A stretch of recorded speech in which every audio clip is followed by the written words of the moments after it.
morning, children. Okay, children, today I am going to take social for 8th class, lesson 13.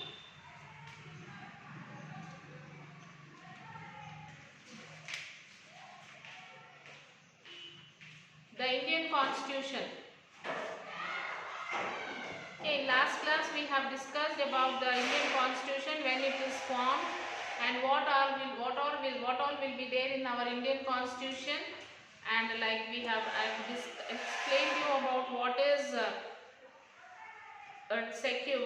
we the people of India, republic, sovereign, socialist, and secular, democratic, justice. Secular, until secular we have learned. So today we will discuss about democratic, a form of government where people enjoy equal political rights, elect their representative to make laws. So in this, it is a form of a democratic where people enjoy their equal political rights, and also they have the chance to elect their representatives to make laws and run the government and hold the representatives accountable. And the next one is justice. All citizens should get what is their due.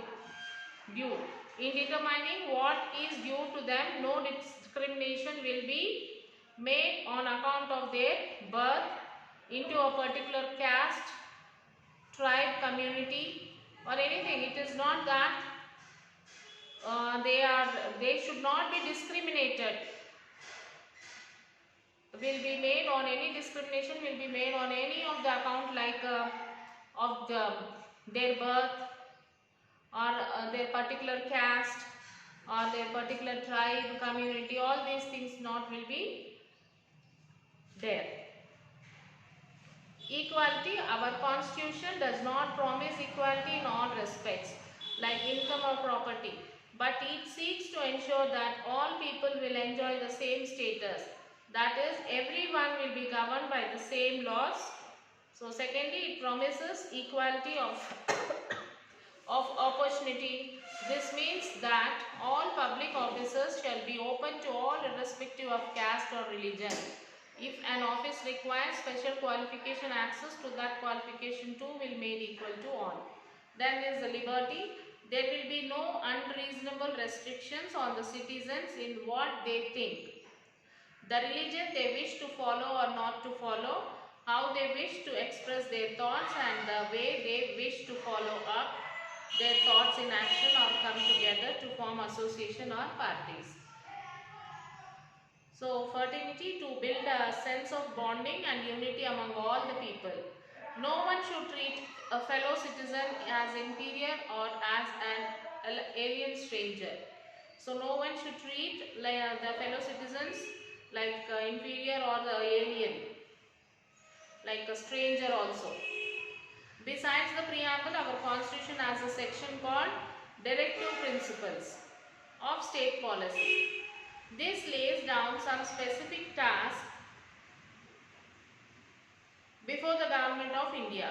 These are universalizing literacy and education, protection of environment, reducing income inequality, etc. These are principles which should guide the government, though we cannot file cases in courts if we feel that the government are not following them. So to ensure that these ideals become real for all the people, the Constitution has a chapter guaranteeing fundamental rights to all citizens. You will study about them in class 9. Unlike this directive principle, citizens can take help from courts in case their fundamental rights are denied or violated. The system of government. The Constitution also provides institutional arrangements for ruling the country in accordance with the above ideals or values. It provides for a parliamentary form of government. The parliamentary, consisting of representatives of the people, makes laws. The laws are implemented by a government formed from among the members of the parliament and answerable to the parliament. The country is governed by the cabinet headed by the prime minister, and the entire government is headed by the president. Okay, secondly, our country has a federal system.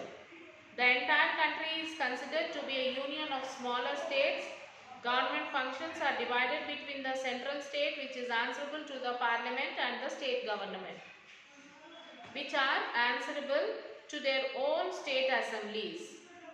So for example, the central government makes law regarding and controls the army, railways, etc. While the state government makes law regarding police, road transport, schools, etc. So the central parliament has two houses, that is Lok Sabha and the Rajya Sabha. While the Lok Sabha is elected by all the people of India. Okay, we have two houses, that is Lok Sabha and Rajya Sabha, whereas Lok Sabha is elected by all the people of India. The members of Rajya Sabha are elected by the state assemblies. So the members of the Lok Sabha are elected by all the people, and the members of the Rajya Sabha are elected by the state assemblies. Thus the states have a role to play even in making laws in the central government. So moreover, our country has three-level democracy. At the country level we have the parliament, at the state level we have the state assemblies, and at the district level we have the local government. So is it clear, children, that our country had three-level democracies? Remember this. One is the parliament. At the country level it is a parliament, and at the state level state assemblies, and at the district levels local government known as Panchayat Raj system. These are the three-level democracy in our country. This is to ensure that people have maximum opportunity to participate in managing public affairs of the country. So in addition, the constitution also provides for some independent institutions to guard the constitution. This includes the judiciary or the law courts. Okay, the comptroller and the auditor general who supervise the expenditure of the government, and the election commission which conducts free and fair elections. So these are expected to function independent of the government and report directly to the president. Finally, the constitution is living and changing document. So it is a living and changing document. Those who made the Indian constitution felt that it has to be in accordance with the people's aspiration and change in the society. So they did not see it as a static and unalterable law. So they made provisions to incorporate changes from time to time. These changes are called constitutional amendments. The constitution lays down procedures for changing or amending the constitution itself. Till 2013, our constitution has been amended 99 times.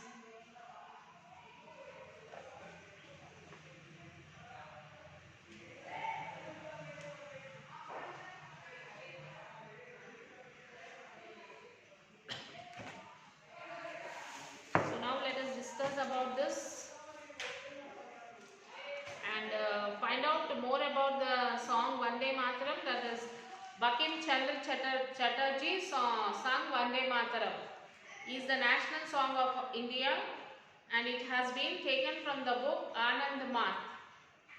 Vande Mataram was the first sung at the 1896 session of the Indian National Congress. Vande Mataram movement was started to oppose partition of Bengal in 1905. So it was this Bankim Chandra Chatterjee sung this Vande Mataram song. And next, find out about the life of Swami Ramanathan Tirtha. Ramananda was born in Karnataka. He studied in Maharashtra when he worked as a teacher at Hipparga. He was laying the foundation of lofty career for himself. He was not satisfied with mere classroom teaching. He shared his views with his pupils on current political thoughts and tried to inculcate in turn the democratic spirit so essential to build a strong people's movement for Swaraj. He fought on the soil of them. Nizam state In 1932, R.S. Narayana Swami initiated Venkatesh into sannyasa and was given the name of Swami Ramananda Tirtha. He founded and nurtured a number of educational institutions. So what role do you think was played by AMS is making the Telangana armed struggle possible? The AMS spread to Nalgonda, Karimnagar and Warangal districts. The AMS, that is Andhra Mahasabha, set up village level branches known as Sangams. The AMH activities spread rapidly all over Telangana and libraries or cultural centers were established in even remote villages. Peasants and laboring people came to them to learn to read, listen to newspaper, discuss current topics. This generated political awareness. People discussed their problems with the Nizam government and Doras. Soon the radical elements gained leadership and the new movement of the peasants started. Then, when was Telangana armed struggle only for removal of the grievance of the peasants, or did it have other aims? Initially, they wanted to fight against illegal feudal extraction, levy system, excessive land rent, eviction of tenants and for abolition of vetti. Through Sangams, they showed resistance to Zamindars.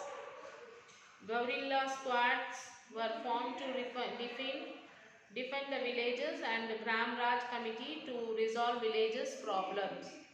People's courts were established. They unitedly fought against exploitation. If you have ever been to a public library, describe what happened there. So recently I had been to a public library. There is a big hall to accommodate nearly 200 people.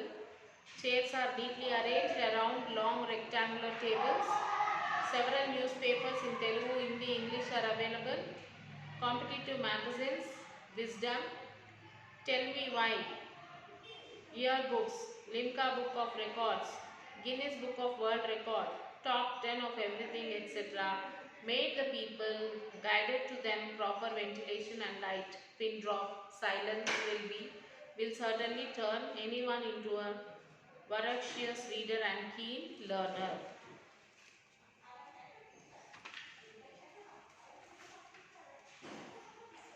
So you have a map pointing also, children. I will show you. Like, locate the following places of Nizam's role in India map. Mapping skills, that is Aurangabad, Warangal, Raichur, Gulbarga, Hyderabad, Khammam. So if you have a India map, you can locate these places. I will show you.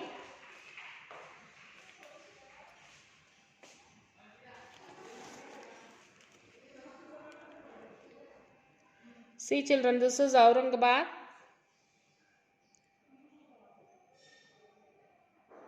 And next is Gulbarga, Raichur, Warangal, Hyderabad and Khammam.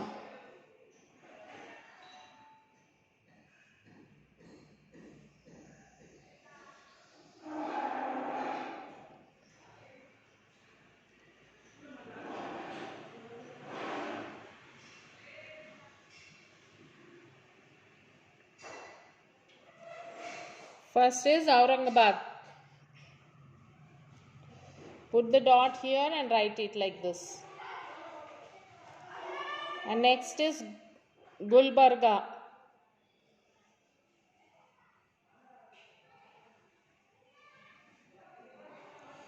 See, Gulbarga is this. Write the name. And then Raichur. Then Warangal, Hyderabad.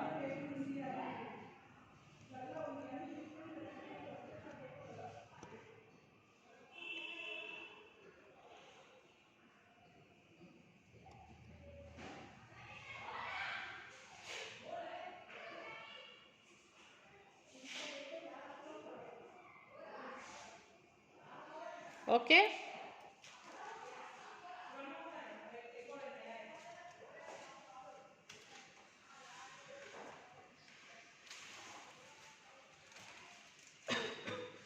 And what is feudalism? Like feudalism is a social system in medieval Europe. The nobility held lands from the crown. The vassals were the tenants of the nobles. Okay, the vassal principal obligation to the lord was to aid or military service to virtue of the revenues from the fifth land.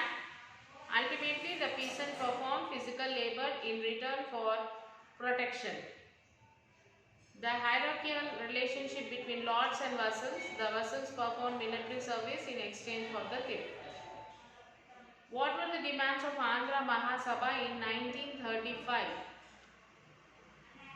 The demands of Andhra Mahasabha in 1935: compulsory primary education should be implemented. First one is compulsory primary education should be implemented, and the mother tongue Telugu should be the medium of instruction.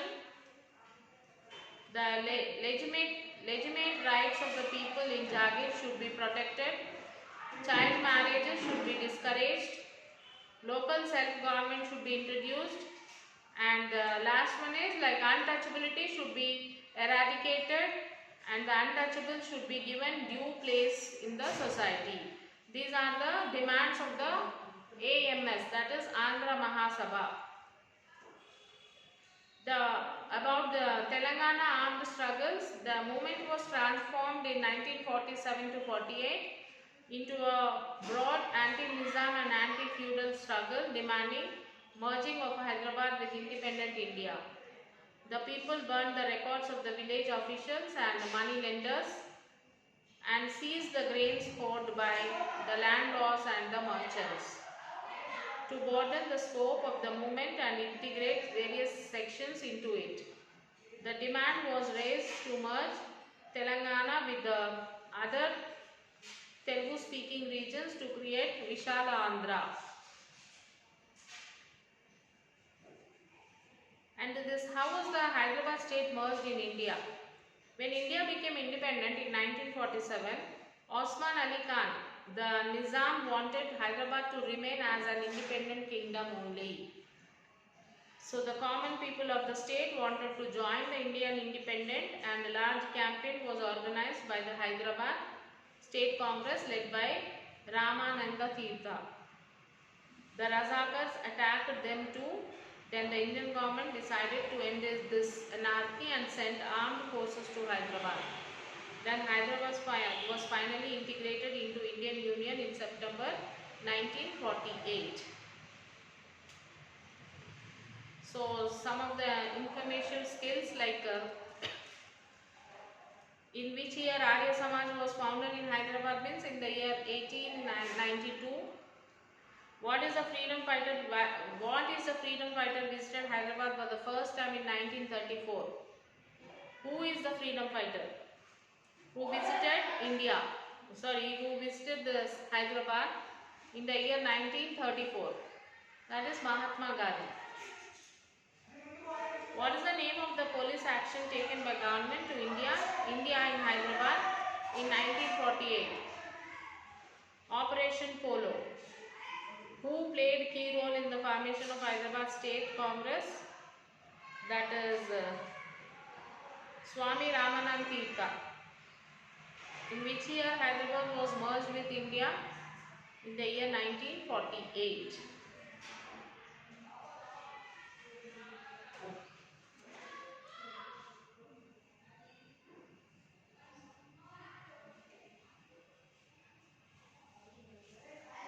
So now you will have to read all the complete lesson, children,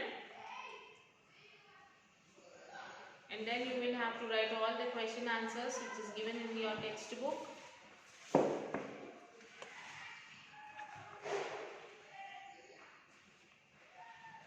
All the question answers, and is a project work is also given. You can do this project work. Compare the preambles to the Constitution of United States of America, India and South America. Make a list of idols that are common to all these three. Then note at least one major differences among these. Then which of the three makes a reference to the past, and which of these does not invoke God. This is your project work which you have to do for this lesson.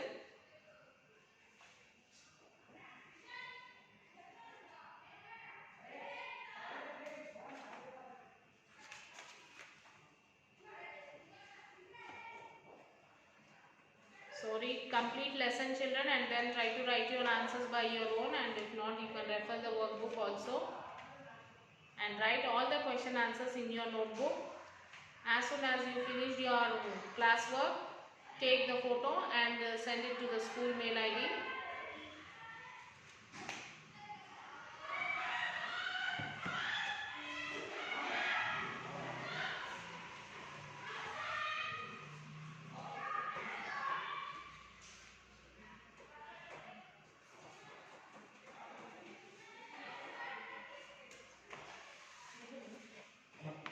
Okay children, so we'll meet you in the next class. Till then, take care children. Bye.